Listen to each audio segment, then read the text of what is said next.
WWE Hall of Famer Pat Patterson has died at the age of 79. Hello, everybody. Welcome to a Rebel Reaction. I am your boy AJTRIP.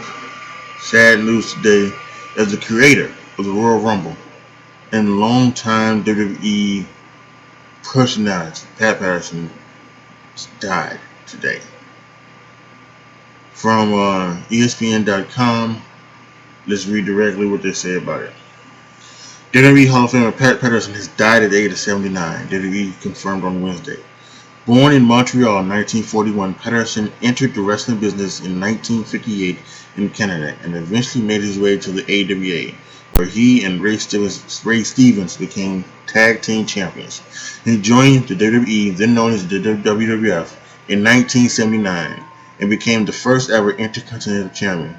In WWE lore, Patterson won the title in a tournament in Rio de Janeiro, Brazil. He would hold the title for 233 days. While Patterson is most widely known in the wrestling world for being the first Intercontinental Champion and for being one of Vince McMahon's on-screen stooges during the Attitude Era in the late 90s, Patterson's most lasting contribution was to be the invention of the Royal Rumble match, which was first televised in 1988 and is still a yearly tentpole match for WWE today. The more I kept reining the idea over in my mind, the more it took shape, and I was sure I was onto something, Patterson would write in his biography. Accepted how the first gay superstar changed WWE. I felt it. Every instinct in my body told me it would work. So I finally brought up the concept to Vince. He laughed at the concept at first, saying that an hour was way too long to keep fans interested. The first Royal Rumble was a success, but until it was over, we really didn't know if it would work. I knew it was a unique idea, but until a crowd responds, it's hard to know for sure. In 1981, Patterson and fellow WWE Hall of Famer Sergeant Slaughter had a bloody rivalry that culminated in multiple boot camp matches across live events and an alley fight at Madison Square Garden, which the Wrestling Observer newsletter appointed Match of the Year. After retiring in 1984, Patterson remained ringside doing commentary and eventually moved to a backstage role in WWE, often as Vince McMahon's right-hand man.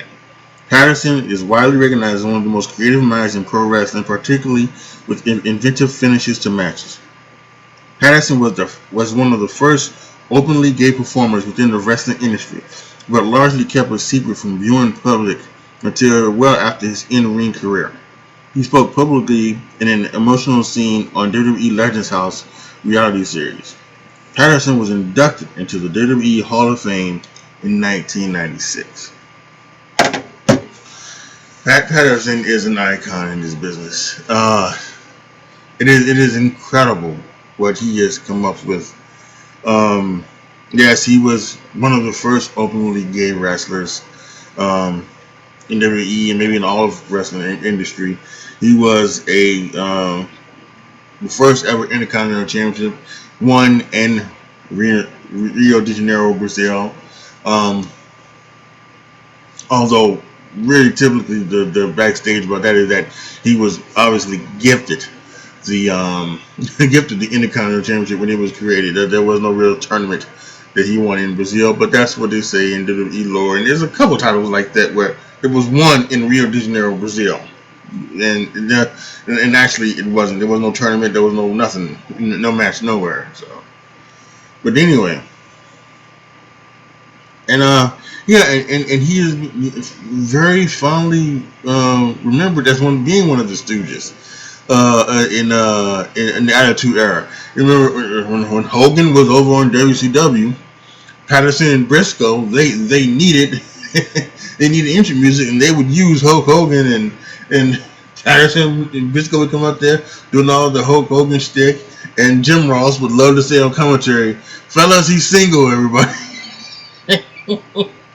And there was always comments made towards Pat Patterson like that, joking comments about the sexuality and everything like that. But obviously, I think he was a good sport with it, and yeah, and obviously he created the Royal Rumble, a match that is coming up in a couple months here, and it is my favorite match type of all time. I love the Royal Rumble, and it is amazing that this match,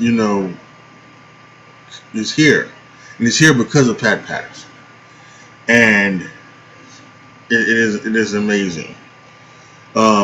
What he does, and he has some creative finishes. I listen to Jim Cornette, both his podcasts, and he has on several occasions talked about a match that happened somewhere, and he talked about that's a Pat Patterson finish. I know that's a Pat Patterson finish. He's talked about that when talking about a match or something like that, and I think even to this day, Pat Patterson was still a big part of WWE. And even Gerald Briscoe go for a scout, I still think Pat Patterson was still doing stuff behind the scenes. If it's not WWE, then I think in NXT, but he was still a big part of WWE today. And it is a sad day for wrestling fans to lose this man. We're going to hear a lot about him over the next couple of months as we head towards the Royal Rumble. Um, that's his baby. And he's already inducted into the Hall of Fame. So yeah, he won't be inducted, but he's well deserving of it. And truly, if not a wrestling icon, definitely a WWE icon, without question. So, with NXT happening tonight, with AEW happening tonight, we should maybe hear some thoughts about Pat Patterson, see some things on Twitter. In this WWE article, they have a tweet here from Shane McMahon. I cannot express how crushed I feel right now with the loss of Pat Patterson, a true member of my family, mentor, and dear friend. I love you, Pat. Godspeed. And I'm sure as you check social media, you see a lot of those thoughts, see a lot of those opinions from you guys in WWE, out of WWE, um, probably openly gay wrestlers who are, who could, who are gonna, say that Pat Patterson paved the way for them, and so yes, true icon. Today we lost a legend, Pat Patterson, dead at age 79. My thoughts goes out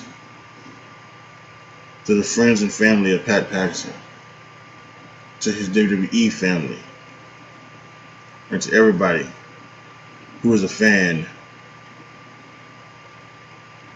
It's a sad day.